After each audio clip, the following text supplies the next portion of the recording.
The same night that International Monetary Fund Chief Dominique Strauss-Kahn was arraigned for criminal sex acts, former California Governor Arnold Schwarzenegger admitted that his wife, Maria Shriver, left him because he had fathered a child with another woman.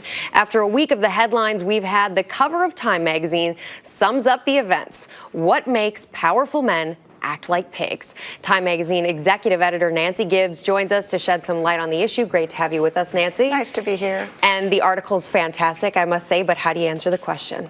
Well, the discouraging answer is often because they can. You know, there are a lot of theories about this, but one is that men who are very powerful and successful often are risk takers. They have a different sense of what constitutes a risk.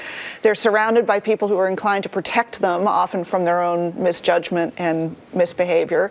But in this case, it's very important to note these are two very, very different cases. Only one of these two men was hauled off to jail. But what they have in common was people watching thinking sort of, how could you do something like this? How could you be so stupid when you're a man in public life to risk everything and certainly put your family at risk as well as your reputation by behaving in ways that are just inexplicable? There is a fascinating study that you highlight from the psychological science that highlights some of these things you highlighted in the article, and it talks about sort of this nature versus nurture argument, that as men and even women get more powerful and grow in power, they become potentially more likely to cheat. The author's theory is that, and they were studying people in a business situation, was that the higher they rose in the hierarchy, again, men and women alike, the more likely they were to either consider or commit adultery. And their theory was that with that success and power comes a kind of both confidence and sense of entitlement, and that's what tends to lead to greater opportunity and inclination for infidelity.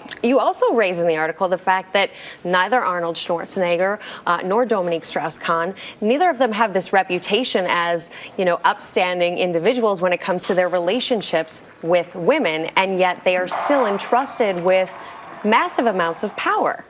Well, I think, again, in Dominique Strauss-Kahn's place, he was sort of famous and almost proud of his reputation as a ladies' man. There were headlines in the French papers calling him the great seducer, and that was not critical.